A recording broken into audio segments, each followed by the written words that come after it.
Welcome to the very first masterclass. In this series, we're going to be doing dragons. Each video will be broken down into between 20 and 40 minutes, roughly, depending on what I'm talking about and how much I tend to waffle. You will need somewhere quiet to sit. Maybe you want to have a pair of headphones in, a drink of some description, ideally not alcohol. Leave the gin till a bit later, and a journal and a pen, because you may want to take notes. We'll be doing meditations, and then once meditation's complete, you can write up what you experienced. And you may think, oh, I didn't get anything, I didn't see anything, I didn't feel anything, I didn't hear anything. That's absolutely fine.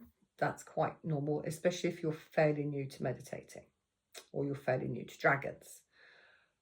What I would say, regardless of what you think you didn't hear, see, or whatever, is that you do write down as much detail of what you did sense. Because quite often when you start writing about it, what you observed, saw, felt kind of solidifies. It sort of comes into clear, it sort of swims into view. It's really interesting how it happens. But it does happen. Trust me on this. And you may get absolutely nothing at all initially. That's fine. But as you practice, and I would suggest practicing, probably daily with this for maybe a few weeks, and it will get better and it will get easier. I will do troubleshooting throughout the series. So through each video, there will be, I'm sure it'll come up, I'll do some kind of troubleshooting and helping you sort of problem solve and that type of thing. And I will also do tips. So if anybody's got my book, this one, the How to Live with Dragons, I do troubleshooting in there. I do top tips in there.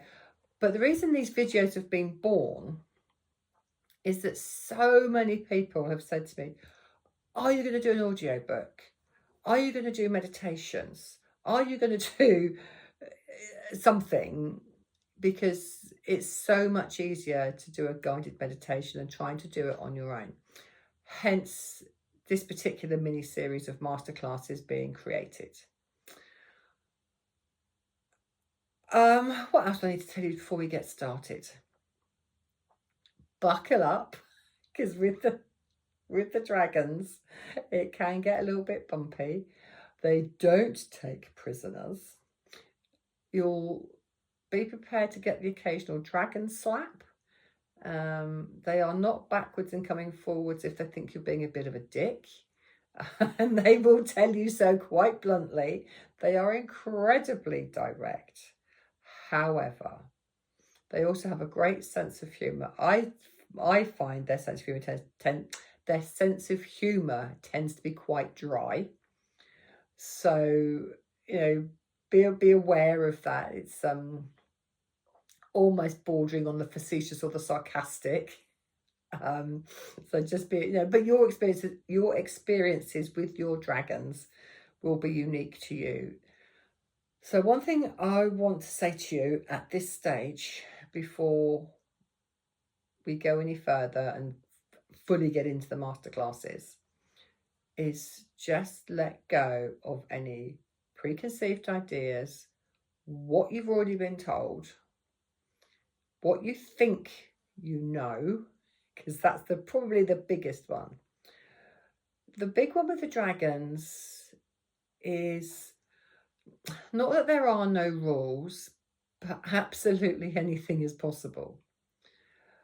One thing that I do get asked actually a lot with people when it comes to working with dragons is, what offerings do I need to make? What do dragons want in the way of offerings? Do I have to have incense, candles, crystals? Do I have to turn around 600 times and face west? No, you really don't. None of that is necessary. I will go into how that, or my belief and my view on how those things came about. They are useful, but they are not essential. What is really helpful is that you find a space to work in.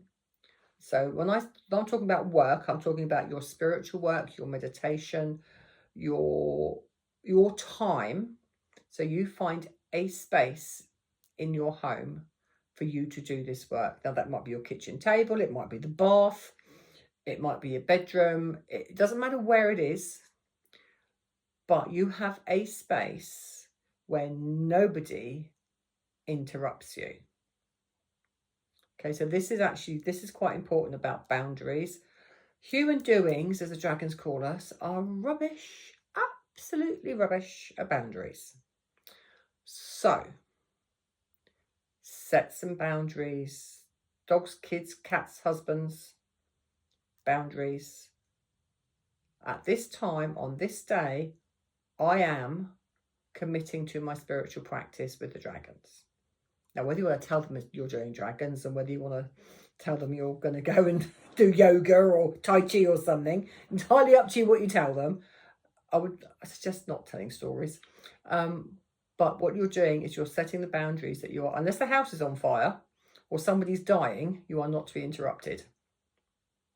Okay? And that may be for 20 minutes, maybe half an hour, however long the video happens to be. And then once you've done the video, you may want to extend that time or replay the video and go back to the meditations or take a bit more time. So you carve out that time for you. Whether you do it weekly or daily or whatever, it's entirely up to you. But what I'm saying is you do the same space at the same time. Now, the reason I say this is that our ego mind really doesn't like us doing something different. Our ego mind kicks off with, what is she doing? Where's he going? Why are we doing this? This isn't safe. We haven't done this before. What's that all about? I don't like this. No. And it'll go running off with all kinds of reasons for not doing it. It'll have you going around Tesco's. It'll have you taking the kids to school. Have you fixing the car. It'll have you doing all kinds of things other than sitting down quietly to meditate and do the work. Okay? So be prepared for that. So when you commit to doing it at the same time every day in the same place, what happens is the ego says, oh, we did this yesterday. The sky didn't fall down. We're still here. Maybe this is safe. Maybe I won't shout quite so much today. And that's what happens. Okay, so that's all the basis of the work. So journal, cup of tea, drink of water, a pen, quiet space for about 45 minutes maximum, ideally. Be comfortable. So whether you're in your gym jams or your tracky bottoms or a pair of jeans or whatever, it doesn't matter what you wear, but be comfortable. I would suggest not laying down, because again, we're programmed to, when we lay down and close our eyes, oh, sleep time, and your body will automatically go into that is it theta rhythm? We'll talk about the rhythms. I need to do a little bit more research. I've forgotten them. I can't remember them. We have different rhythms that our body works at. Alpha, beta, theta, and so on. And so our body goes into, like, initially the beta rhythm, which is that slowing down. And then if we stay in that position with our eyes closed, laying down, we're quite likely to drop off to sleep. So sit somewhere comfortably where you're not going to be disturbed. You've got a drink of water and you've got your journal and your pen. That's all you need. If you want to light a candle, light some incense, absolutely fine. I can't do that in here because it sets the smoke alarms off. Candles I can do, but not incense, because it sets the smoke alarms off, which is really not helpful when I'm trying to do a video. But they're the things that you need. So off you go. Go and get yourself settled. plan your day, plan what you want to do, and when you're ready, come back and we shall continue. See you in the next video.